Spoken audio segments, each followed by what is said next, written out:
presidential pardon was originally meant to grant the president the power to temper justice with mercy. It was not enshrined in our Constitution so that a dishonorable man could reward his criminal allies, friends, and family for their corrupt practices. I don't have a problem with Biden pardoning his son. He should have pardoned them. The crazies are coming, right? But to me, it's like, pardon more. Who was contesting, and one of his most trusted advisors, Sean Hannity, suggested his next move should be pardoning himself and his family to stop the so-called witch hunt. I mean, I don't know that he even has the power to do that. What, does no one read? He's the president, the sitting president, and he can do whatever he wants to until his time is up. So this just in, President Biden is reportedly considering preemptive pardons before President-elect Trump takes office. Those could include Anthony Fauci, Liz Cheney, and even Adam Schiff. For what? Well, Lucas Tomlinson is live at the White House. Lucas, is this even legal? Well, it's certainly unprecedented, Dana, and many Republicans and even some Democrats on Capitol Hill think it would set a bad precedent. Now, earlier, Republican Congresswoman Lance Gooden from Texas had this to say about preemptive pardons. This administration is very cognizant of the fact that their Justice Department has been weaponized, that they have been in on an act of criminality throughout many stages of this presidency. Now, you mentioned some of the names off the top, Dana. According to Politico, President Biden's top aides are weighing this idea of issuing these preemptive pardons to current and former government officials ahead of President-elect Donald Trump's inauguration next month. And that includes former Congresswoman Liz Cheney, Senator-elect Adam Schiff, and Dr. Anthony Fauci. Fauci's been accused by Republicans and some watchdog groups of lying to Congress about the origins of COVID and his use of a private email account to do government business. Now, not everyone on that list wants a preemptive pardon. Adam Schiff telling Politico, I would urge the president not to do that. I think it would seem defensive and unnecessary. Boy, oh boy, oh boy, oh boy, oh boy. Once again, we got to talk about why the Democrat Party and the mainstream liberal media has become a complete and total joke to the American people. Okay, because Democrats have essentially had a mask-off moment. They've had multiple mask-off moments showing that their party, they do not live up to the values that they claim that they stand for. Okay, they're not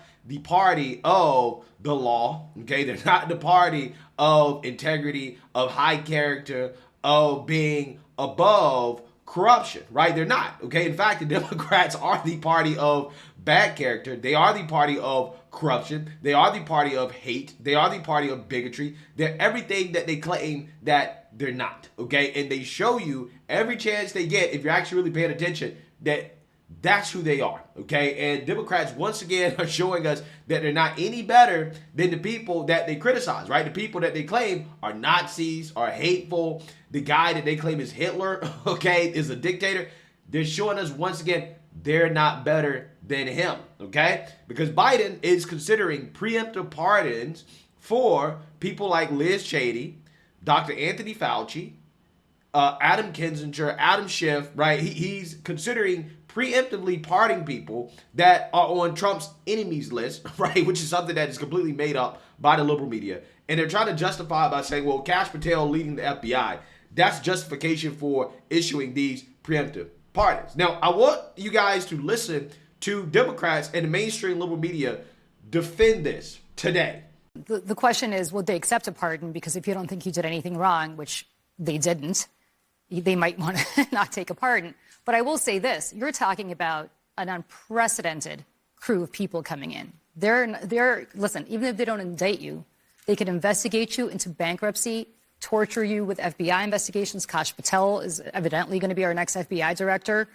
Is that what you want to be dealing with for the rest of your life? Trump during the time he was out of office? President Trump got actually indicted by a grand jury. They tried to bankrupt him. They raided his house. Grant of clemency. I hope that President Biden will also issue preemptive pardons to all of those people threatened by the injustice of what will become the Department of Justice in the Trump administration. That, of course, includes Jack Smith and all of his staff, many Department of Justice lawyers. It includes President Biden himself, although we don't know that anyone can legally pardon themselves. He will need a pardon because he is going to be harassed and charged for no crimes whatsoever. Donald Trump has promised that. There's I shouldn't say easy, but there's a way to do this, I think, that would make the narrative clear cut for the American people. It's not ideal to have an incoming potential head of the FBI, Kash Patel, who has published enemies lists. But one advantage of that is that he wrote a book. He has an enemies list in it. So we know exactly who he has threatened to go after without cause. Just pardon everyone on it. Pardon everyone on it. Give a speech. Say, and this is one reason I wish that the president was a better. I think the fact that they have to have that discussion says everything about Kash Patel and Donald Trump's nominees. There is no reason why any president must consider preemptive pardons because the incoming administration has made it so clear that they will go after political adversaries, and Kash Patel has been incredibly vocal about that. And I hope that the Senate Republicans, who know Joe Biden very well and know he would not take something like this lightly, really consider the fact that that's even part of this discussion about Kash Patel. He is unqualified. He is unhinged. He has made it very clear that he is out for retribution. He is sending cease and desist letters and lawsuits. This is a dangerous person to head up our top law enforcement agency. And just the fact that this is even part of the conversation says everything that the Senate Republicans should need to hear. Like, what are you pardoning Anthony Fauci for? What are you pardoning Liz Cheney for, who've not been charged or convicted of crimes? That goes to the heart of this deliberation, Willie, and why this is so delicate, because the White House counsel and a handful of senior White House aides, including Jeff Zients, the chief of staff, are having this debate right now in the West Wing, which is, do we leave these folks out in the cold and potentially expose them to Kash Patel's FBI and Donald Trump's White House for any number of charges or some kind of, show trial to get a measure of revenge and at the very least make them pay six figures in legal bills to avoid such a case? Or do we offer preemptively pardons to people who there's no proof they've done anything wrong whatsoever and really may not want a pardon in the first place? That's a real tough call, because if you don't do it and Patel and company come after some of these people and you had the chance to give them inoculation legally, that's a hell of a thing to regret. At the same time, do you want to pardon somebody like Liz Cheney or Anthony Fauci and suggest any kind of impropriety that could only add fuel to the Trump aggressors in the first place? It's a real tough nut. You agree with me? I don't have a problem with Biden pardoning his son. He should have pardoned him. The crazies are coming, right? But to me, it's like pardon more people and help more people. Your thoughts? Right. I don't know if I would trust someone who had the power to pardon their son and didn't, and left him to the whims, subject to the whims of somebody like Trump. But yeah, so you see that, you heard that, right? This is what they're saying today, okay? And before I talk about just how silly the media has become, right, and why these people once again are proving that they have zero credibility, let's just go ahead and play some clips of the things they were saying 4 years ago, when there were alleged conversations about Trump issuing preemptive pardons to people that he felt like Democrats may come after. Take a look. Senator, before you go, I want to ask you, President Trump is reportedly considering issuing a wave of preemptive pardons for family members and allies like Rudy Giuliani, potentially even a self-pardon. Do you think that those pardons are appropriate? Do you think they would be legal? I don't think they are appropriate at all. This individual, Mr. Trump, has flaunted the law on a continual basis. Unlike, though, Joe Biden, whatever happens on a going forward basis, that ought to be done by a Justice Department decision. I'm not going to weigh in, or whatever's going to happen in New York will happen or not. Barack Obama never had to think about whether he needed to pardon Sasha and Valia, and yet Donald Trump is reportedly discussing pardons for his kids.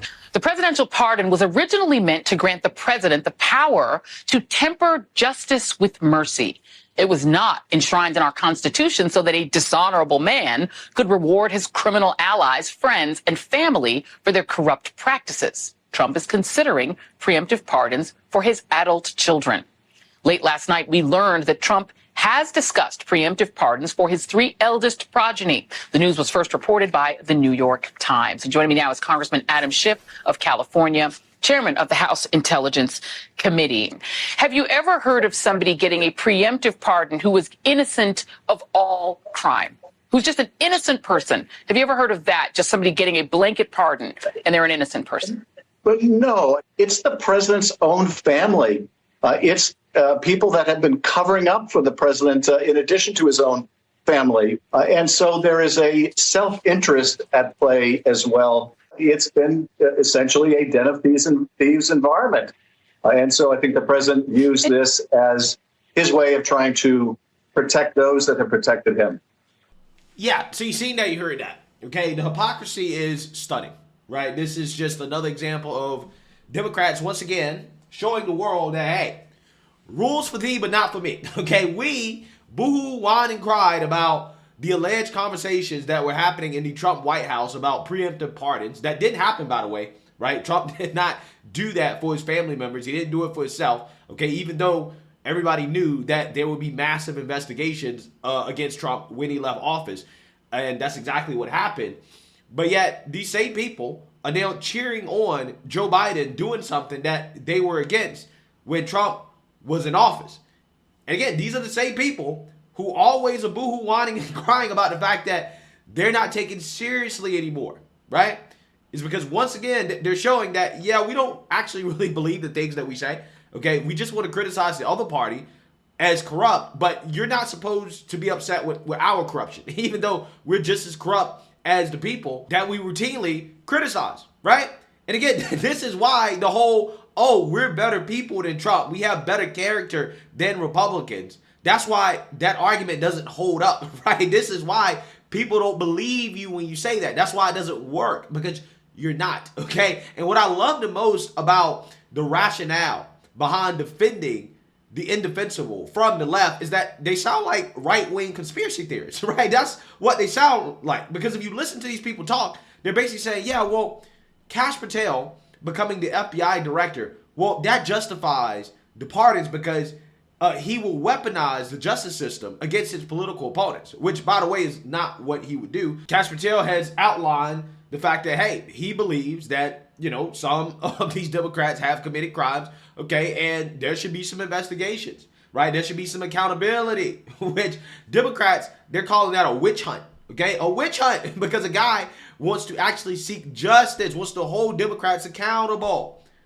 But, again, what they're saying here is essentially that it is, in fact, possible for the DOJ and the justice system to be weaponized against political opponents, right? After telling us for the last 4 years that, no, that's just a right-wing conspiracy. That's not happening, right? In fact, it's not possible. Remember the argument that they made for why is it that the federal indictments against Trump are not a witch hunt? Well, he was indicted by a grand jury, right? A grand jury decided that they would indict him. Therefore, that is proof that the system is not weaponized against Trump. Wait. How come all of a sudden this same argument doesn't apply with Kash Patel as the FBI director? Why is it all of a sudden now the whole grand jury process, they don't think that's something that could potentially stop unjustified charges from being brought against people that Kash Patel chooses to go after, right? Why is it that they don't believe in the jury system anymore, right? Why they don't believe in that?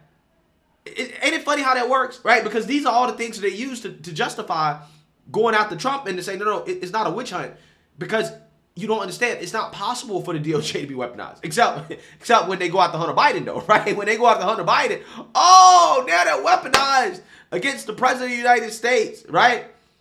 Again, it's amazing how that works. The Democrats and the liberal media, they have mental gymnastics themselves into such a pretzel that they are essentially agreeing with every so-called right-wing conspiracy theory over the past 4 years. They're now admitting that, yes, the justice system can be weaponized.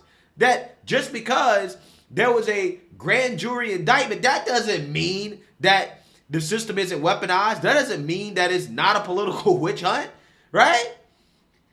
Now all of a sudden they're concerned about the system being weaponized to financially bankrupt people, which is exactly what they tried to do to Trump, specifically in New York. They tried to bankrupt the man. Now all of a sudden they're concerned about all these things that they claim was impossible, that was not happening under Biden administration. It couldn't happen, okay? Now they're admitting that, yeah, actually these things can happen, right? These things are in fact possible. When our opponents are in office, these things are now possible. Fascinating stuff, right? Absolutely fascinating. And these people wonder why they have no credibility. Why people are not looking at the Democrat Party as the party of morality, as the party of high character, as the party that respects the rule of law, because they don't. They do not, okay? And this is just another example of the hypocrisy from these people. And it happens time and time and time again. It doesn't matter what the topic is, right? Like, for example, democracy. These people, they do not believe in democracy. They don't believe in elections. They've challenged elections, but they kick, scream, and cry about so-called democracy when they hate democracy. They hate democracy. They talk about respecting the courts, respecting the criminal justice system, having to go along with the law, right? But clearly, they don't, right? They do not respect the system. And this is just another example of Democrats showing us, once again, that they're just full of shit. They're just full of shit, man. Because they're just willing to bend over backwards to defend the indefensible. It doesn't matter what it is, right? Before, they were talking about how preemptive pardons are silly. It's like an admission of guilt when there allegedly were discussions about that with Trump. Now, all of a sudden, Biden's discussing doing that, and they're justified. They're bending over backwards to justify why it's okay to do this, right? Again, rules for thee, not for me, okay? Democrats showing the world that, hey, they are above everything that they claim that they stand for, right? And they should never be held accountable. They should never be criticized. They're above the law, right? It doesn't apply to them. They can just do whatever the hell they want, okay? And yeah, this is why that party and the liberal media, they become an absolute joke in this country. And they're just falling for it every single time, man. Every single time. They just bend over backwards to defend things that they probably should not defend, but they just do it anyways because, you know, hey, this is who they are. This is who they've always been. And I'm just glad that this has now become so obvious, so overt and in your face that it's actually backfiring on them. It is glorious to see. So let me know what you guys think. Make sure you like, comment, and subscribe. Most importantly, share a Black conservative perspective. Peace.